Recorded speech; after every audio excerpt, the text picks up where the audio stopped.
I'm Joe Graydon. And I'm Terry Graydon. Welcome to this podcast of the People's Pharmacy. You can find previous podcasts and more information on a range of health topics at peoplespharmacy.com.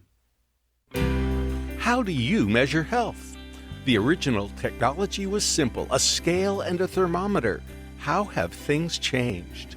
This is the People's Pharmacy with Terry and Joe Graydon.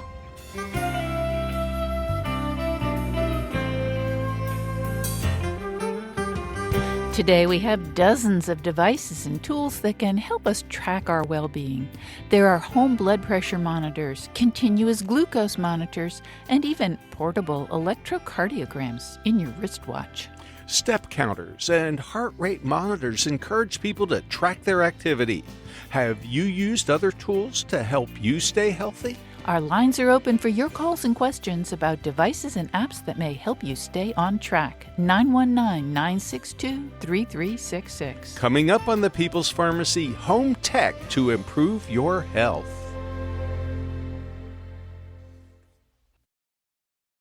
In the People's Pharmacy health headlines, COVID is back.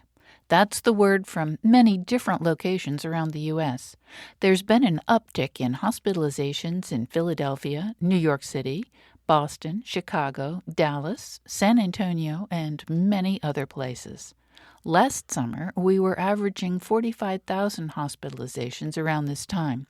This year, hospitals are reporting a bit more than 10,000 hospitalized COVID patients. The dominant variant is EG.5, recently dubbed Eris. EG.5 is a descendant of Omicron, which caused a lot of trouble last year. Older people seem especially vulnerable to this new variant. Public health authorities are playing down the danger, but they are urging older people to consider the new vaccine when it becomes available this fall. Semaglutide is one of the hottest drugs in the pharmacy. You may recognize the brand names Ozempic for diabetes and Wegovy for weight loss. Anesthesiologists in Canada and the U.S. are raising the alarm if patients on these medications require anesthesia for surgery. Normally, surgeons warn their patients to fast the day before surgery. That's to prevent regurgitation and aspiration during sedation. When patients inhale stomach contents, it can create life-threatening lung complications. Semaglutide can slow stomach emptying. Doctors call this gastroparesis. Another way of thinking about it is stomach paralysis. Normally, the stomach should empty within 2 to 4 hours of a meal. With semaglutide on board, however, some people still have solid food in their stomachs 10 to 18 hours later. The Canadian anesthesiologists are recommending that people undergoing elective surgery stop Ozempic or Wegovy injections at least 3 to 4 weeks before the procedure. People with diabetes will need alternative ways to control their blood sugar. Proton pump inhibitors are also very popular medications. They work by shutting down the production of stomach acid. Nexium, Prevacid, and Prilosec are now available without prescriptions. Questions have been raised, however, about the long-term safety of these drugs. The latest controversy has to do with cognitive dysfunction. As long ago as 2010, scientists were concerned about a possible link to dementia, but a number of systematic reviews did not reveal a significant association between PPIs and cognitive decline. A new study published in the journal Neurology found that people who used these acid suppressors for more than about 4.5 years were at a 38% higher risk of developing dementia. Association is not causation, though, and the absolute risk was not high. Nevertheless, people taking these drugs without prescription should observe the limitations recommended on the label and not take them for longer than 2 weeks every 4 months. Another risk factor for dementia is air pollution. Researchers reviewed data from more than 27,000 volunteers over age 50 for almost 2 decades. People exposed to the highest levels of particulates in air, especially those originating from wildfires and agricultural sources, were at increased risk for developing dementia. The smaller the particles, the greater the danger. Scientists hypothesize that these tiny particles in the lungs cause systemic inflammation that may also affect the brain. Smoke from wildfires is becoming increasingly pervasive. Air purifiers, high efficiency filters, and other air cleaning strategies may be needed to protect people from this hazard. A 10-year study shows that intensive lifestyle intervention to improve type 2 diabetes also improves people's ability to get a job and earn a living. The volunteers were between 45 and 75 years old at the start of the study. They were provided with exercise trainers, dietitians, and behavioral therapists. The control group participated in group-based diabetes education sessions 3 times a year. In the intervention group, people not only got healthier, they also had 3% higher employment. And that's the health news from the People's Pharmacy this week.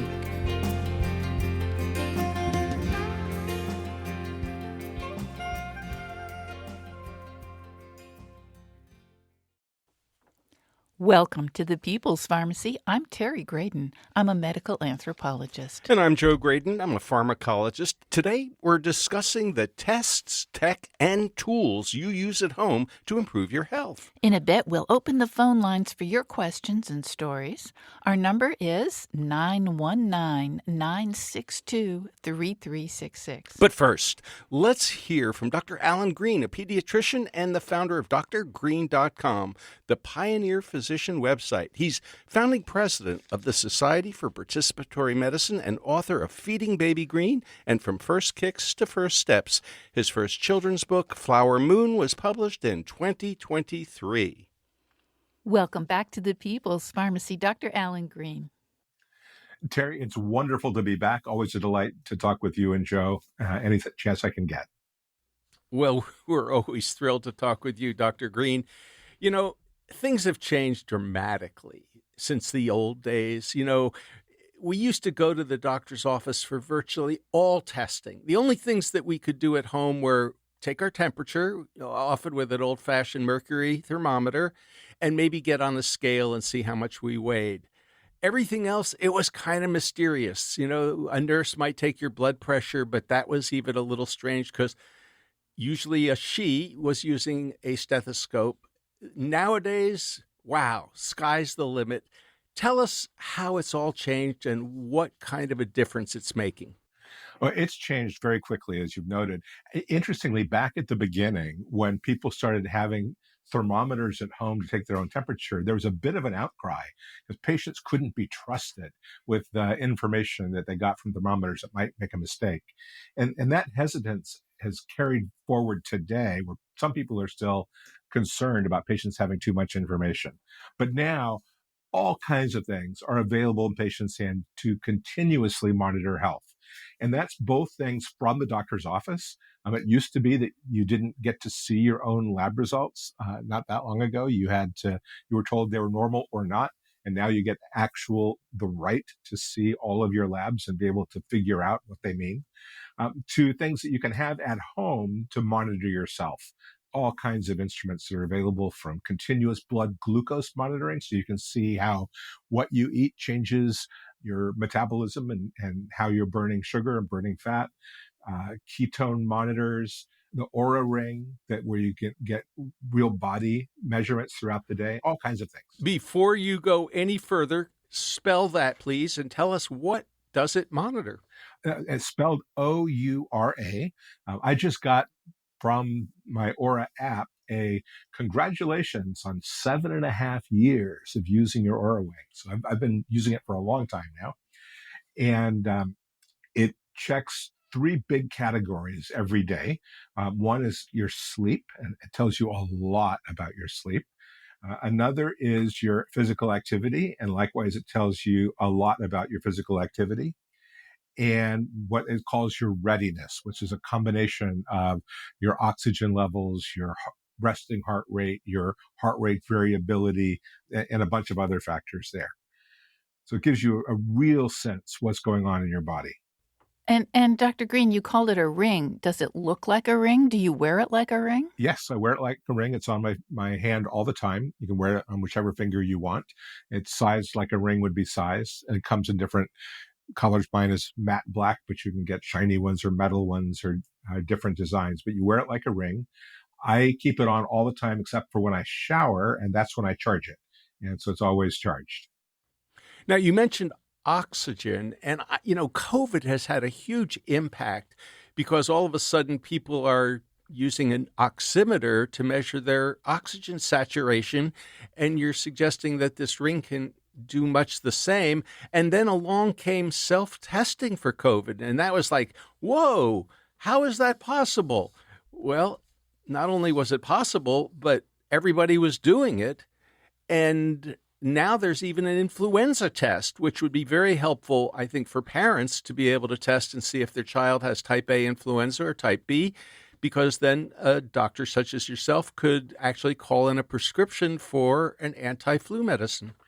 Exactly. And there's even home strep tests now, too.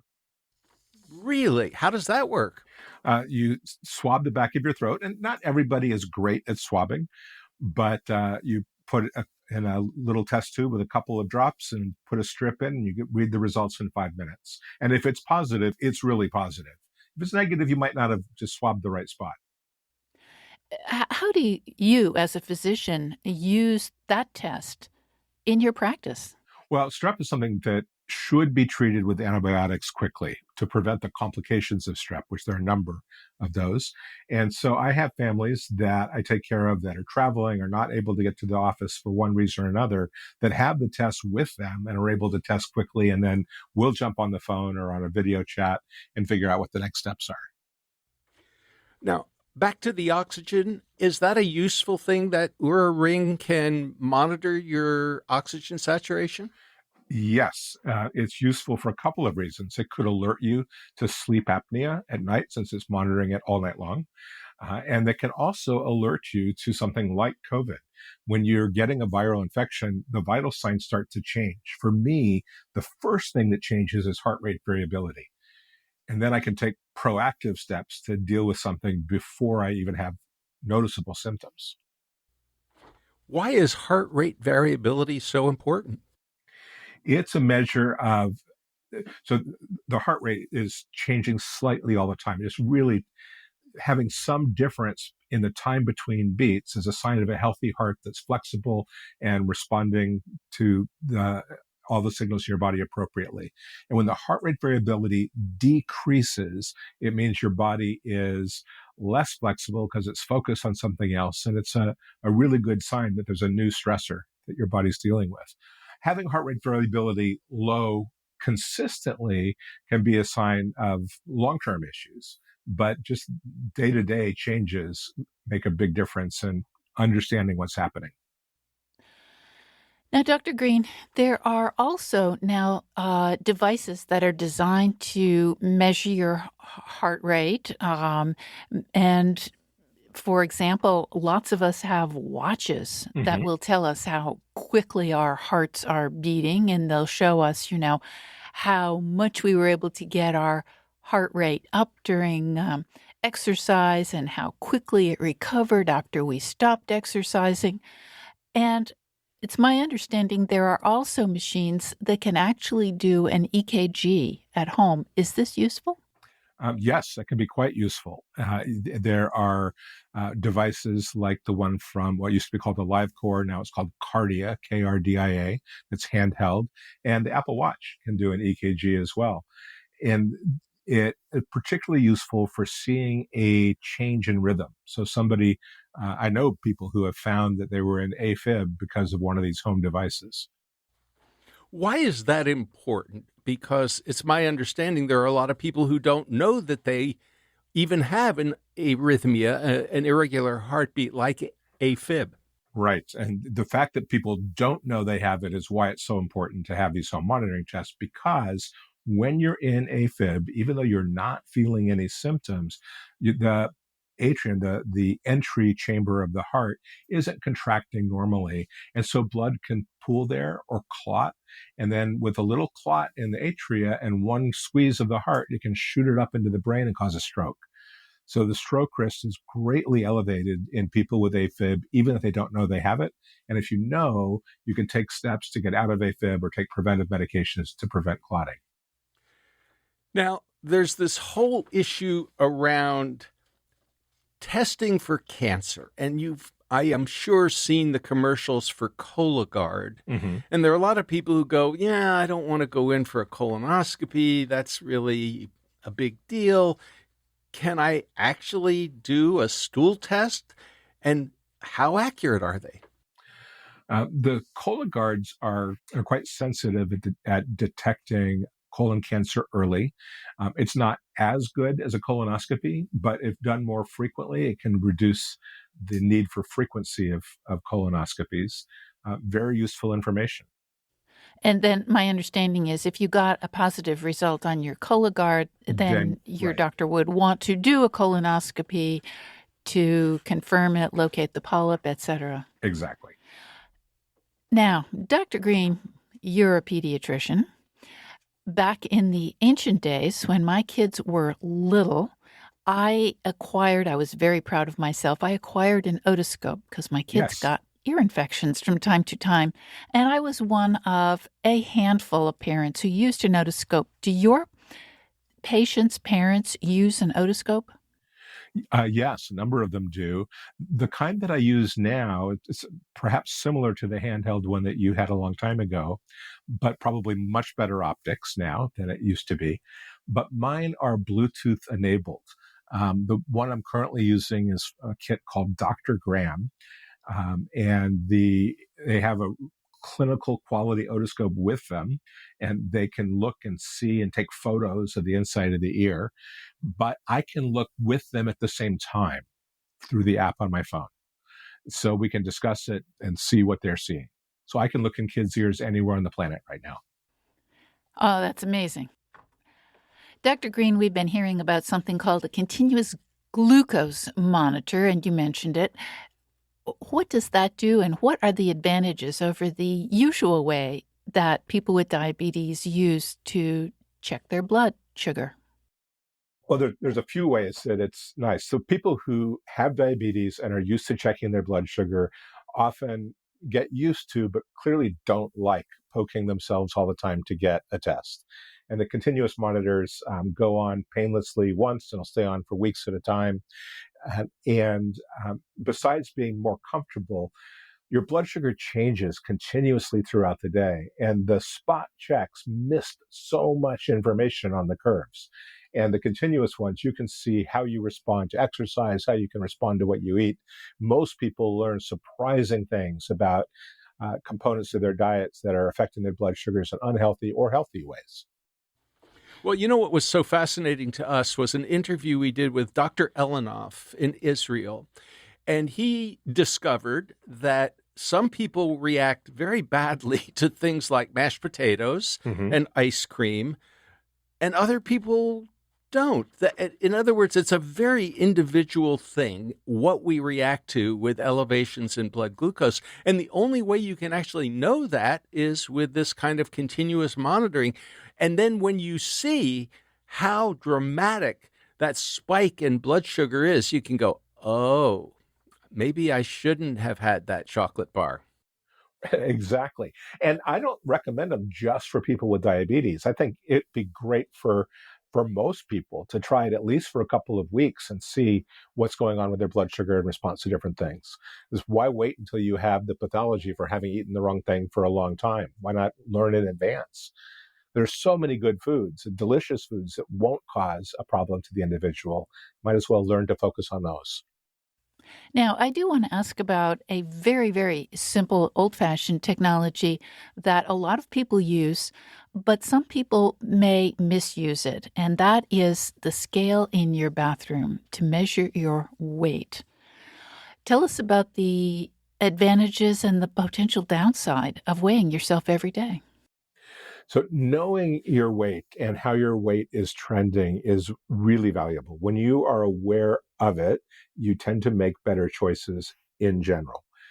There's a couple potential downsides, though. Some people focus too much on their weight, especially eating disorders have increased quite a bit recently since COVID. And if that's a tendency for someone, they may not want to be weighing daily. But the other thing is it's very easy to misinterpret because, like we talked with continuous blood glucose monitors, episodic monitoring may miss something completely. You may have water shifts today that have nothing to do with putting on fat or losing fat. So if somebody's going to weigh every day, I recommend an app called Trend Weight. And it does a rolling average of all your weights. And you can see if today you are above or below where your trend suggests you should be. So there are days that you lose weight but are actually gaining on the scale. You lose weight today on the scale but actually are in a trend of gaining, or that you have gained a little bit of weight on the scale, but are actually on the right trend of losing that you want to do. And seeing the trend gives you much better, quick visual information. Dr. Green, if there's one metric that physicians really rely on for a lot of folks, especially middle-aged and older people, it's blood pressure.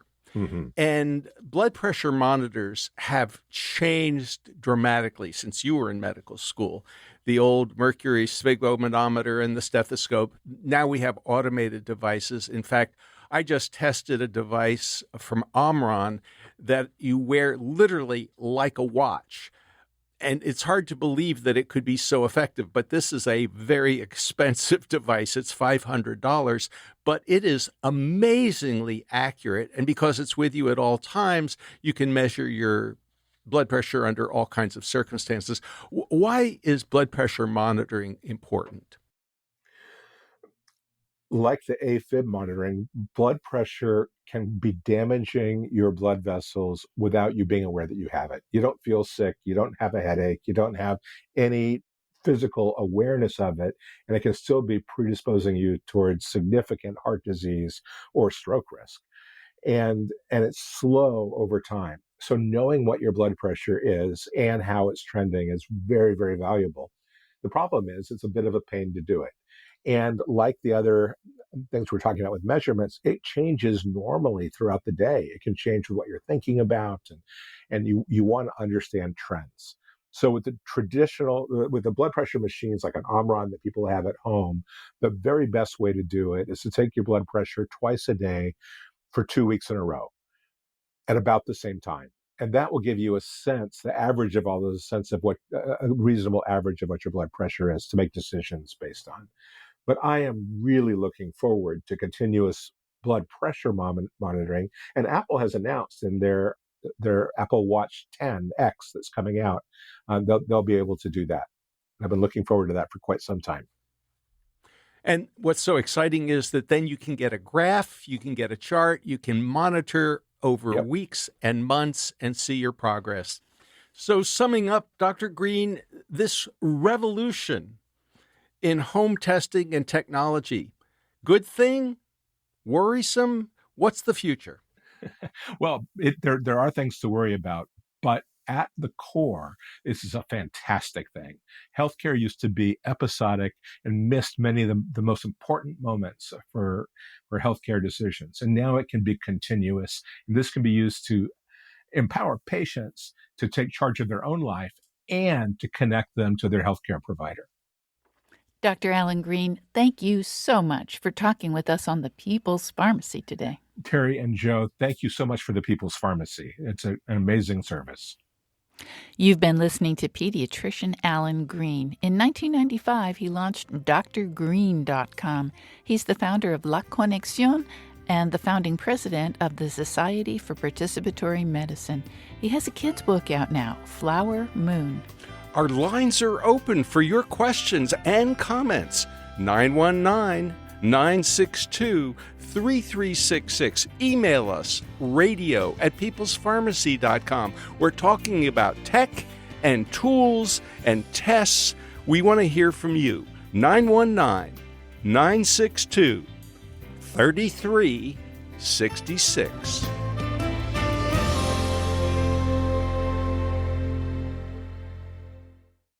You're listening to The People's Pharmacy with Joe and Terry Graydon.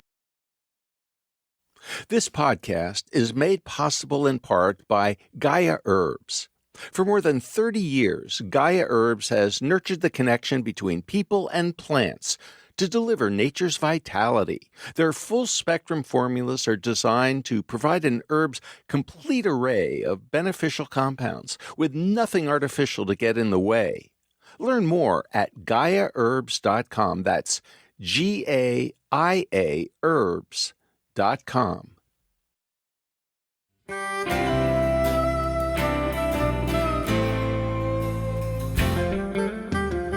Welcome back to The People's Pharmacy. I'm Terry Graydon. And I'm Joe Graydon. The People's Pharmacy is made possible in part by Cocoa Via Dietary Supplements.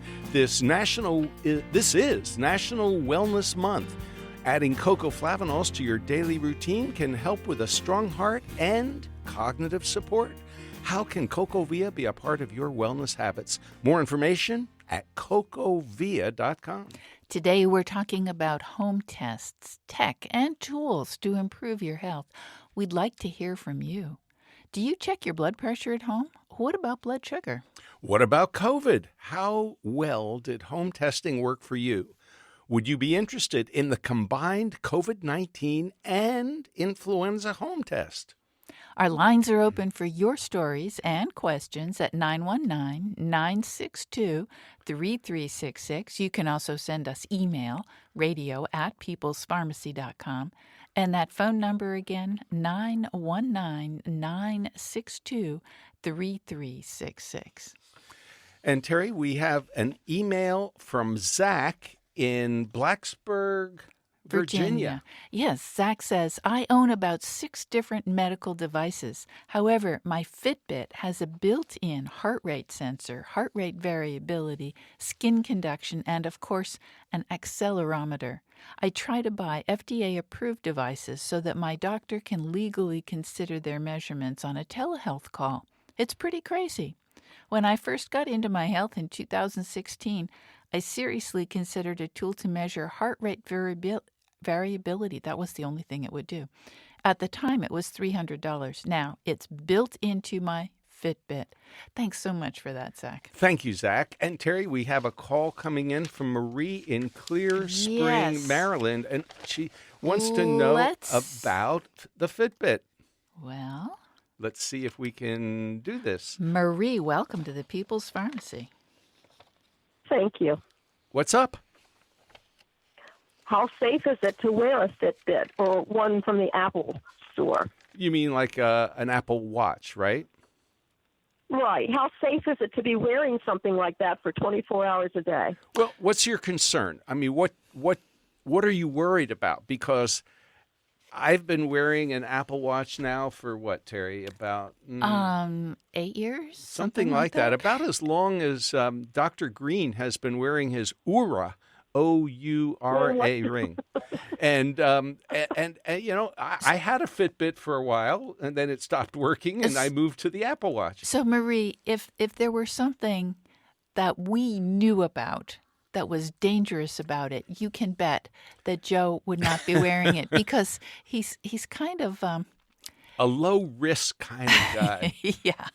But, you know, for me, Marie, the information that I get from my Apple Watch is just invaluable. I mean, for one thing, it tells me how much I'm walking. And, you know, I try to get 10,000 steps every day, but I don't always manage that. But it reminds me, and that's, I think, what a Fitbit does. Now, have you ever tried any of these devices, or are you just a little worried about them? Oh, I haven't tried any of them. Technology scares me, and I'm wondering what it does to your body, and also, where else is the information going? Well, I understand that, but I don't share the information with anybody through any kind of electronic. You could. You can. You have the choice. You can decide whether you want to share the information. And obviously, Zach is sharing his information with his physician. but you don't have to share the information. So it's really something, Marie, we appreciate your concerns. We're not aware of any dangers, but it does make sense to be somewhat careful. Yeah. And if someone listening has some data to suggest there is a danger, we would love to hear from you. Our lines are open. That number is 919-962-3366. You can always send us an email. Our email address is radio@peoplespharmacy.com. And that number again, 919-962-3366. And we're going to Joseph in Raleigh. Joseph, what's on your mind? Well, I've started really watching my blood pressure, taking medication and trying to get the right dose. And I take my blood pressure, multiple times per day, and I'll sit down and I'll take the blood pressure, and maybe it'll come out like 140 over 85 or something like that. And then I'll take it again to see, if it's consistent, and it'll be like 120. And then I'll do it again, and it'll be 117. The diastolic tends to stay consistent, but the systolic changes rapidly. And I don't know whether it's a factor of my body reacting to both the process of taking it or whether it's just the device. Well, Joseph, that's So it's a wonderful question, and it does, in fact, raise two issues. One is the variability of the equipment, and let's face it, the devices are not all created equal. In fact, not all the devices that are sold as home blood pressure monitors are FDA approved, right? Precisely. We happen to be fond of the Omron, OMRON devices. Consumer Reports consistently rates them very highly, and they appear to be quite accurate. But my guess is that if your doctor were to measure your blood pressure or somebody in the doctor's office, there would also be a fair amount of variability. And I think what you're revealing is that our blood pressure changes all the time. So if you see that blue light in your rearview mirror and there's a policeman behind you, there's a very good chance that your blood pressure will go up. Ditto if there were a bear behind you. You would want to start running and your blood pressure would probably shoot up. And ditto if you were fast asleep at 2 a.m. and just being very peaceful, your blood pressure would probably be fairly low. Whereas if you were having a nightmare, it would be probably pretty high. So it's going to change on a routine basis. The question is your device accurately measuring your blood pressure? And you could always take it into the doctor's office and have them measure simultaneously and see how it compares. Thank you so much for the call. So we are talking about devices today. Do you test your blood sugar? It used to be you'd have to prick your finger and have a little strip and monitor it that way. Today there are continuous blood glucose monitors. And some people who don't have diabetes are doing this just to see, as Dr. Green suggested, how your diet, what food you're eating is impacting your blood glucose. And you can just test them by holding your smartphone up to this little device that's attached to your arm, and it will give you an instant readout. We got an email, Joe, from Alice, who wants to know if the current home tests for COVID are able to detect the latest strain of COVID-19, Eris. And so we asked Dr. Green, who said the current home tests, this is what the doctors are being told, the current home tests, if the swabbing is appropriate, should pick up Eris, perhaps as early as the second day after exposure. He has seen some false negatives, though, but when he followed up on that, the tests had expired. All of these home tests for COVID have expiration dates printed on them. You have to pay attention to that. Get rid of them if they're old. Have you been using a COVID test at home? Again, we'd love to hear from you about your use of tech and tools and tests. Our number is 919-962-3366. And you can email us, radio@peoplespharmacy.com. That number again, 919-962-3366. And Terry, I have an email from Grace speaking about blood pressure.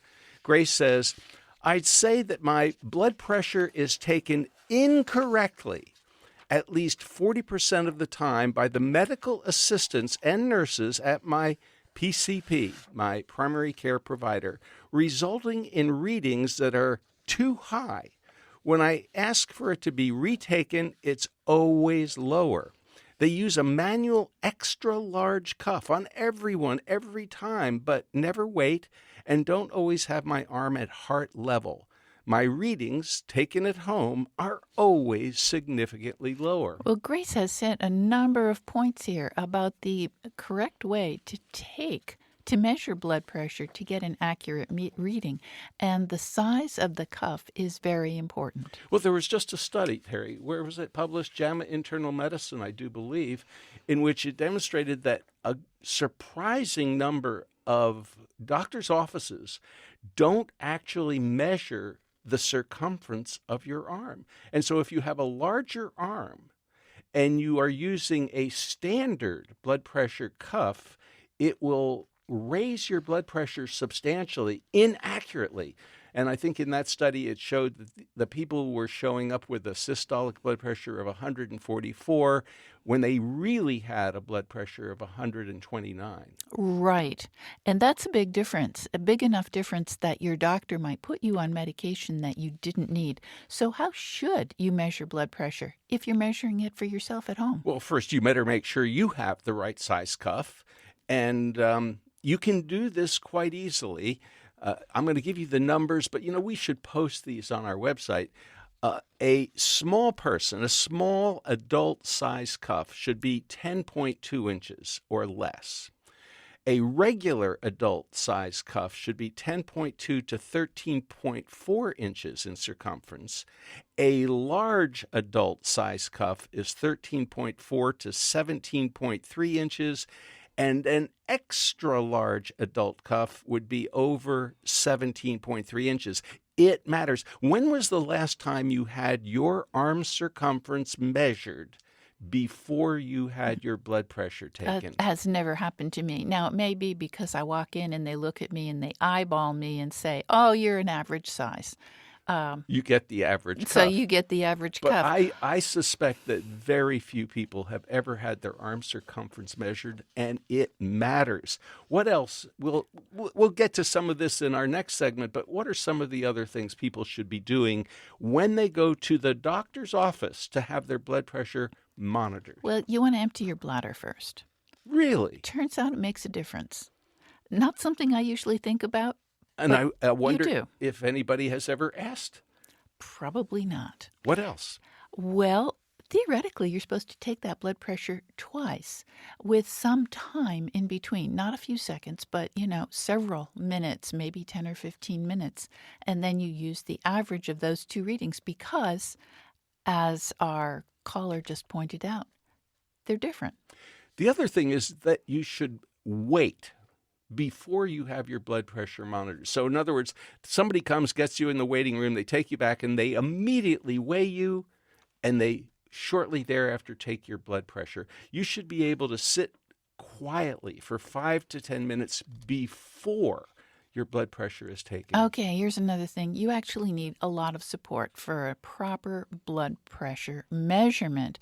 You need to be sitting in a chair with back support. Your feet should be on the floor, not dangling. And there should be an armrest so that your arm can be supported, preferably at heart level. You shouldn't have to hold it up. And that's important. Absolutely. And you should not be talking. That's really critical. If the nurse or the doctor or the technician is asking you how your day is going, what you're up to, and you're talking while your blood pressure is being measured, it will raise your blood pressure. So those are just a few of the tips when you're doing it at home follow the same advice. If you'd like to join the conversation, the number is 919-962-3366. And again, you can email us, radio@peoplespharmacy.com. Where to, Terry?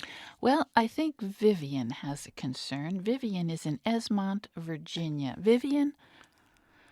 Hi. Hi. Go ahead, please. Yeah, I just wanted to bring up a different context for the conversation. Mm-hmm. And first of all, I love People's Pharmacy. It's such a great service. Thank you, Vivian. But, yeah, my concern immediately is that all these great technology gadgets are out there, but there's a huge population that can't even afford them. They're just not an option for many people, and they don't have the choice of maybe I should get a Cardia, maybe I should get a Fitbit, because all of them are expensive. Yeah. So I just kind of wanted to bring that context into the conversation, and not sure, don't expect you guys to know, but just wondering if there, do you know any resources, or is there something, perhaps, for example, even me could talk to my doctor and ask them, do they know of any discounted or reputable things that are great, but maybe not cost as much as the name brand? Thank you. Vivian, that is a super question, a super point. There are some technologies that are a little less expensive than others, and it depends on what you're trying to do. So there are some blood pressure monitors, even some that have that FDA certification, that are not as expensive as the latest and greatest models. I think if you check Consumer Reports, you'll discover that you can get a very accurate blood pressure monitor, maybe not with all the bells and whistles, for about $25. And if you have diabetes, I believe that your doctor can prescribe a glucose monitor, and most insurance companies and Medicare, and I suspect Medicaid, will pay for them because that's critical information. Anybody with diabetes or even pre-diabetes should be monitoring their blood glucose on a regular basis. So it's a really important point because some of these devices cost hundreds of dollars, but some of the basics are affordable. Right, and it really is something that you would probably need to discuss with your doctor, as Vivian suggested, to say, how can I do this at home affordably? Exactly. Now, I have an email from Cindy, and Cindy brings up a really important point. She asks, what about white coat hypertension, in which a person's blood pressure rises simply because he or she is in a doctor's office? Added to that, battling traffic, trying desperately to make it there on time and then searching for parking. This can raise the blood pressure significantly. Although my blood pressure is low, it's often measured 50 points higher because of these factors. Yes, I'm excitable, plus I'm always running late. Oh, sounds a little like you, Joe. Yes. And you have white coat hypertension. It sounds like Cindy does also. Yes, and that's, again, another reason why having a blood pressure monitor at home, you don't have to measure it every day. You don't have to measure it every other day, but you should be measuring it on a regular basis. So 919-962-3366 if you would like to join the conversation about home tests and tech and tools to improve your health. We are also going to be talking about some blood tests that you can do at home. We've talked on the People's Pharmacy about Lp(a).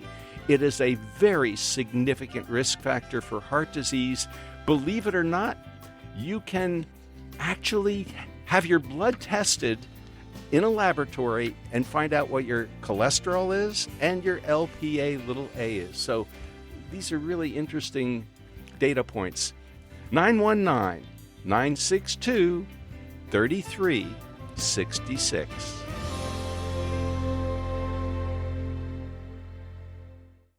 You're listening to the People's Pharmacy with Joe and Terry Graydon.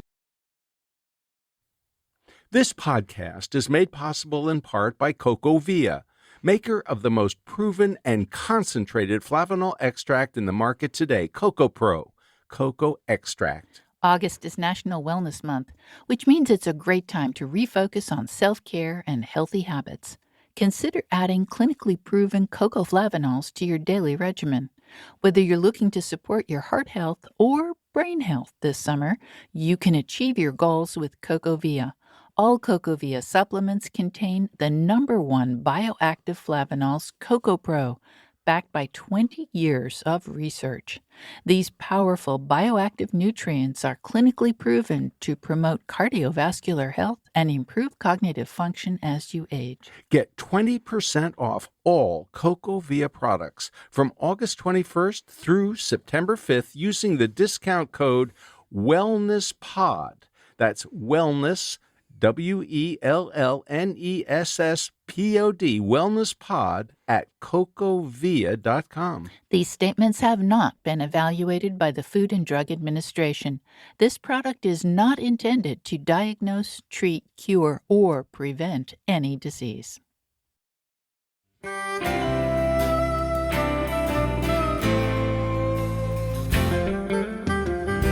Welcome back to the People's Pharmacy. I'm Joe Graydon. And I'm Terry Graydon.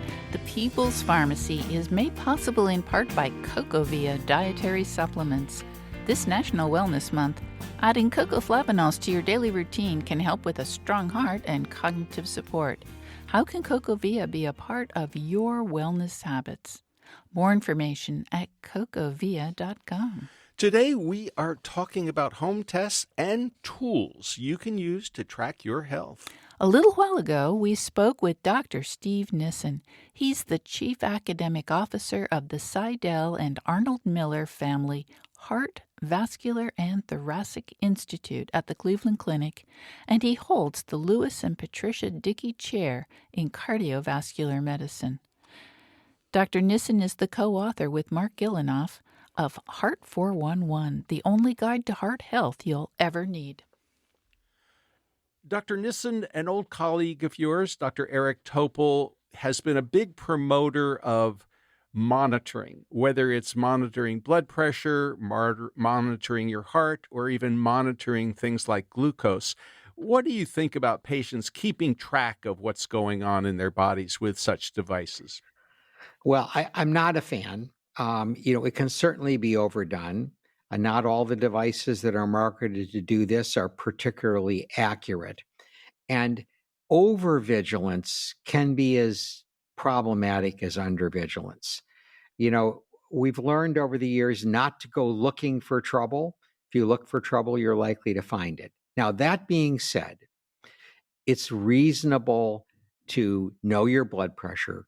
It's reasonable to know what your blood sugar is. But I don't think people need to be frenetic about doing so. And frankly, I've seen people drive themselves crazy with checking their pulse every 2 minutes and blood pressure and so on and so forth. I think a little prudence here is probably wise. You've been listening to Dr. Steve Nissen, Chief Academic Officer of the Heart and Vascular Institute at the Cleveland Clinic and Professor of Medicine at the Lerner College of Medicine. He has served as president of the American College of Cardiology. And Terry, I think Dr. Nissen makes an important point, and that is you can drive yourself crazy monitoring everything all the time. And so we had a friend who used to measure his blood pressure, and he'd call us up and he'd say, my blood pressure's up a little bit. What should I do? And it's like, well, why don't you wait 15 minutes and take it again? Take a deep breath. Right. Take a walk. But I think Dr. Nissen is also sort of an old-fashioned physician. And so the idea that patients could actually do their own electrocardiogram. I remember when we spoke with Dr. Eric Topol, and he talked about being on an airplane. Is there a doctor on the plane? And he happened to have his, I think it was a Cardia Mobile. He was able to check the electrocardiogram and say, yes, land the plane now. This patient is having a heart attack. Right. Now, he was a doctor, but these devices are designed as consumer-friendly devices. Joe, we've got a call from Peter in Ithaca, New York. Peter, welcome to the People's Pharmacy. We need to be able to drag Peter down into the All right. special place where he belongs. Here we go. Would you like me to try? Hi there, can you hear me? There you Yes, we are, can. Peter. Welcome to the People's Pharmacy. Love to hear you from Thanks. Ithaca. What's up? Well, thanks, Joe and Jerry, for all the work you do. And I was just calling with a point of clarification about home COVID tests. Uh-huh. So my Great. employer, yes. What you got for So- us? So my employer provides us with home antigen tests to try to ensure safety in the workplace. And they've made a point over the last couple of months of noting as they hand them out that the FDA has issued a 12-month extension on the valid date for the brand that they're handing out. So I just wanted to see if you've heard about that and if you have any comments on that, because I wouldn't want anyone throwing away those COVID tests if they're still valid. Absolutely. And there is a way to look it up on the FDA website. Now, I have to admit to you, Peter, I find the FDA's website difficult to navigate, but I am not a digital native, and there may be other people who don't find it quite as imposing. But there is a place on FDA's website where they list the brands of COVID home tests that they have approved for extending the expiration date. And so you will be able to tell if your brand is, if you have to throw it out or if it's still good. That is definitely a thing. And it's worth paying attention to. You don't want to waste money or waste tests if you don't have to. We have an email, Terry, from Jim. Uh-huh. He says, checking your blood pressure with a wrist device versus wearing it on your upper arm with a cuff. I've read that traditional cuff on the shoulder area are more accurate than wrist devices. My spouse insists that she wants a wrist device despite the apparent lack of accuracy. Do you know of a wrist device that is accurate for measuring blood pressure? And you do. I do. I have to admit that It's very pricey. I spent $500 on the latest and greatest Omron wrist device, and it literally looks like a wrist watch. And the band expands. It's got all kinds of gizmos, and it's very fancy, and it's very accurate. But it irritated my wrist, the plastic, because it is a plastic inflatable. And so I did send it back for a refund. And I have to say, I don't think most people are going to want to spend $500 for a really high-end Omron wrist blood pressure monitor. But that particular one has been shown to be as accurate as the upper arm blood pressure monitors. We don't have that kind of assurance for some of the other wrist monitors. But again, one of the best places to go is Consumer Reports, Right. because they evaluate both the wrist as well as the armband type blood pressure monitors, and it's something that we highly encourage people to do at home if they have hypertension. And let's talk to Kate in Sneed's Ferry. Hi, Kate. What's going on? Hi, I was wondering, someone had called in earlier about the safety of these home devices, and I have an iPhone, like watch, whatever it's called, and it really bothers my wrist. The only reason I wear it is just so the kids can text me when I'm at work, whatever. And I wonder, I know there's a magnet in it, and I wonder, is there any correlation between the magnet and the pain in my wrist? Because when I take it off, I feel like relieved, physically and mentally. Okay, well, But we don't know of anything, Kate, but it might be that you might want to find a different way to accept the texts from your kids, because if it makes your wrist feel bad, probably not a good thing for you to be wearing. We did get an email from Craig who says when he wears his Fitbit more than 6 hours, he gets a localized rash or irritation. That's kind of what Joe was talking about with this wrist located continuous blood pressure monitor. And we don't suggest that people should wear things that irritate their skin or that make their joints feel bad. We have an email from Anne in Tampa, Florida. Oh, it's actually a phone call. I'll let you move. Here we go. There she goes. And Anne in Tampa, welcome to the People's Pharmacy. Hi. Go ahead. My question. Should I ask my question now? You should, please. absolutely, Yes. you're on the air. Okay, and then I have a comment as well. Yeah, I have heard a few years ago, I heard that the Fitbit was kind of inaccurate, that there were a lot of things that weren't working properly on it, and people were getting inaccurate readings, which they weren't aware of until they followed up. I just wondered if they'd fix that. And the comment that I had was that I have heard repeatedly from reliable sources that the 10,000 steps was actually the invention of a Japanese marketer when pedometers first became popular back in the 70s. I think it was. He said 10,000 steps, and he thought that that would help people buy more pedometers. Right. So, That part is true, Anne.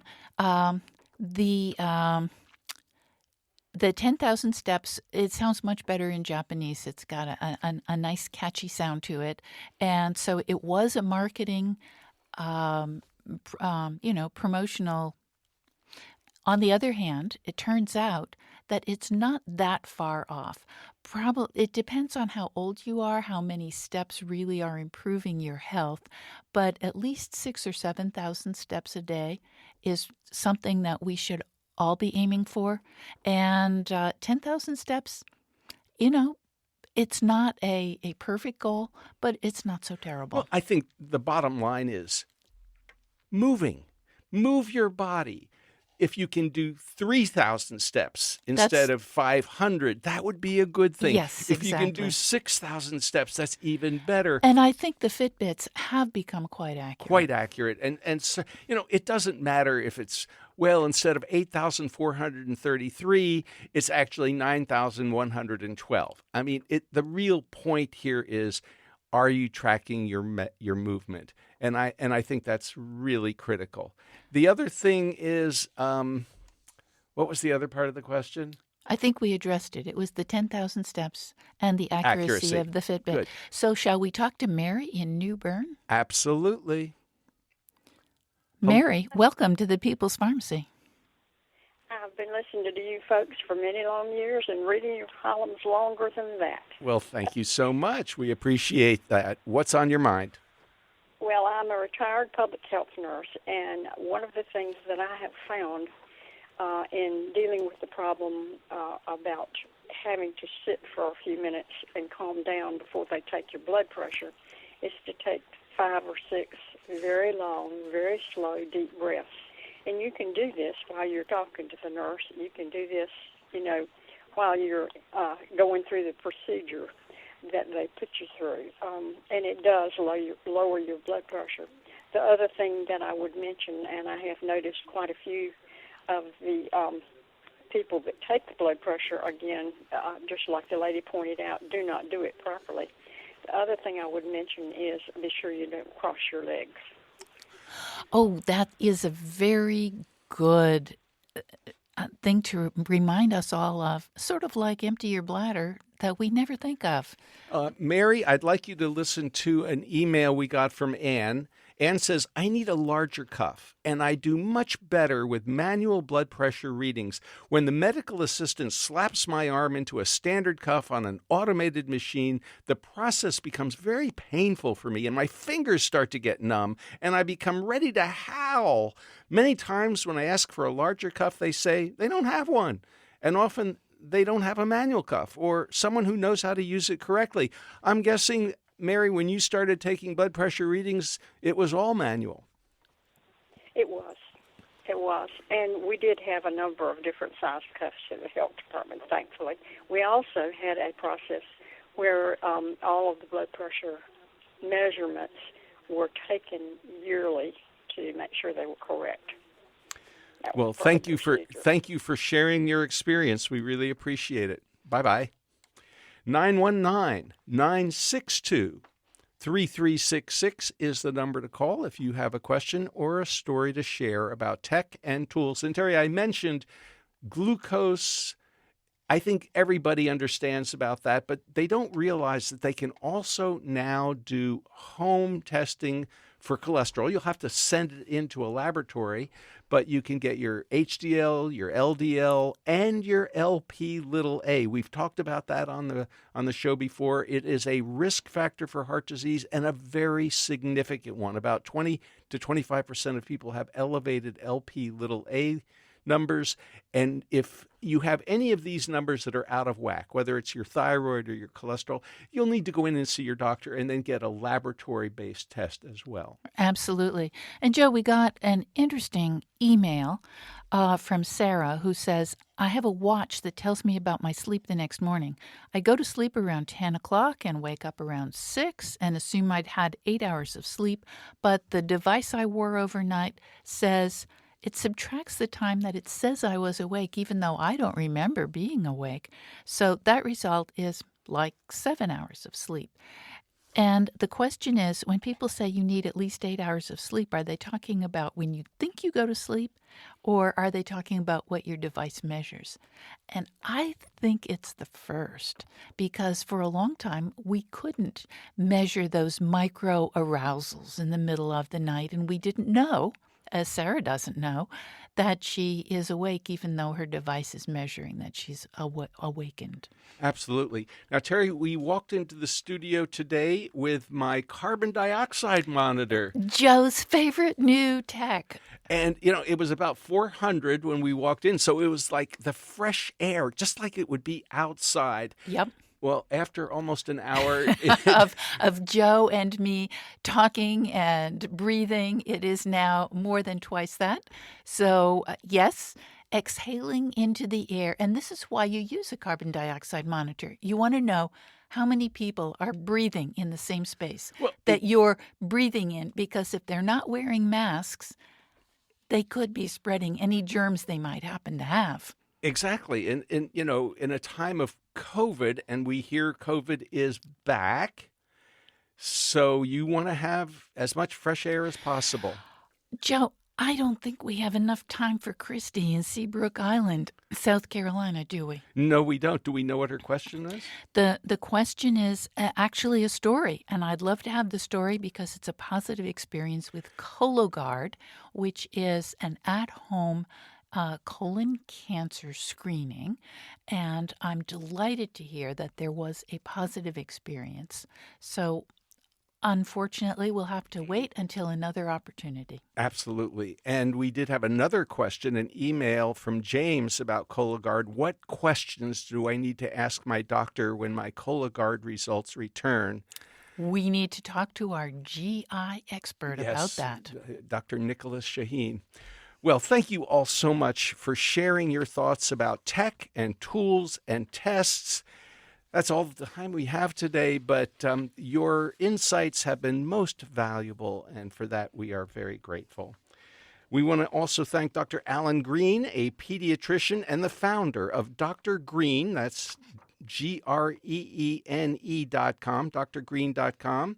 The Pioneer Physician website. He's founding president of the Society for Participatory Medicine. His first children's book, Flower Moon, was published in 2023. We also heard from Dr. Steve Nissen, Chief Academic Officer of the Seidel and Arnold Miller Family Heart, Vascular, and Thoracic Institute at the Cleveland Clinic.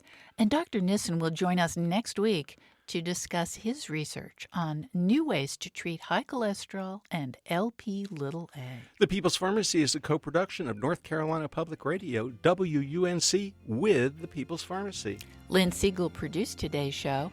Pamela Alberta and Ayasi Chinflu provided technical assistance. Al Wadarski engineered. Dave Graydon edits our interviews. The People's Pharmacy theme music is by B.J. Liederman. The People's Pharmacy is made possible in part by Cocoa Via Dietary Supplements. The National Wellness Month, adding cocoa flavanols to your daily routine can help with a strong heart and cognitive support.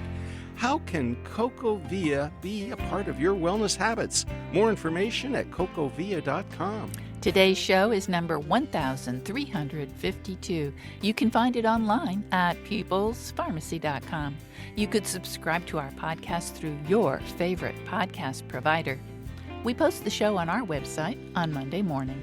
And if you go to peoplespharmacy.com, you can sign up for our free online newsletter. It's an easy way to stay on top of the breaking health news. By subscribing to our newsletter, you'll also have regular access to our weekly podcast and find out ahead of time which topics we'll be covering. In Durham, North Carolina, I'm Joe Graydon. And I'm Terry Graydon. Thank you for listening.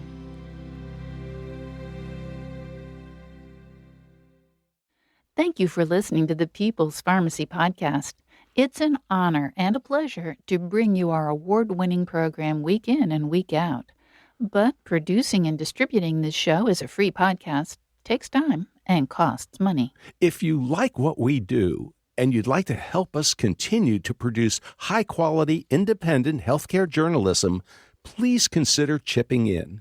All you have to do is go to peoplespharmacy.com/donate. Whether it's just one time or a monthly donation, you can be part of the team that makes this show possible. Thank you for your continued loyalty and support. We couldn't make our show without you.